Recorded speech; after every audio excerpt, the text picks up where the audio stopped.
आता पाहूयात महाफास्ट 100 बातम्या।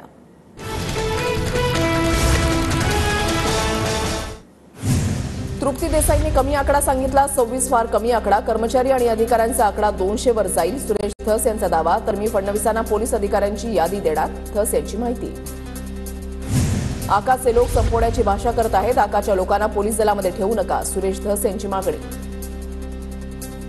डॉक्टर अशोक थोरात कर्तव्यात कसूर न करणारे अधिकारी, कुणाचं तरी जळत असेल म्हणून अंजली दमानिया यांना कुणीतरी चुकीची माहिती दिली, सुरेश धस यांचं वक्तव्य। अंजली दमानियांनी अजित पवारांच्या भेटीसाठी वेळ मागितली, अजित पवारांकडे धनंजय मुंडेंच्या राजीनाम्याची मागणी करणार, दमानियांची ट्विट करत माहिती। संतोष देशमुख हत्या प्रकरणातील आरोपी सुदर्शन गुरेला एसआयटी कोठडी, आरोपीला 31 जानेवारीपर्यंत एसआयटी कोठडी। संतोष देशमुख हत्या आणि खंडणी प्रकरणामध्ये शिक्षा। बीडमधील महादेव मुंडे हत्या प्रकरणी कुटुंबियांनी डीवायएसपींची भेट घेतली, ऑक्टोबर 2023 मध्ये महादेव मुंडे यांची हत्या।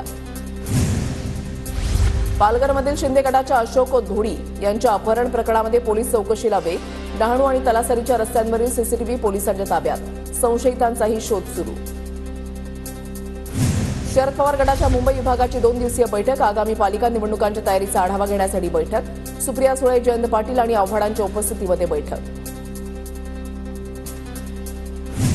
जळगावमध्ये शिवसेनेचे मंत्री गुलाबराव पाटील आणि पवार गटाचे आमदार एकनाथ खडसे यांचे एकत्र जेवण, अजिंठा शासकीय विश्रामगृहात एकत्र जेवतानाचा व्हिडिओ समोर।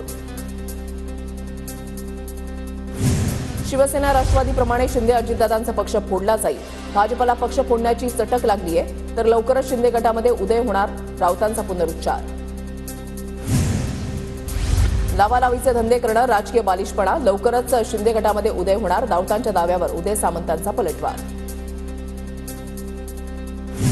एसटी दरवाढीच्या विरोधात छत्रपती संभाजीनगरमध्ये ठाकरे गटाचं आंदोलन, ठाकरे गटाच्या नेत्यांना पोलिसांनी ताब्यात घेतलं, तर उद्या राज्यभर चक्काजाम आंदोलनाचा इशारा, बसच्या तिकीट दरामध्ये 15% वाढ।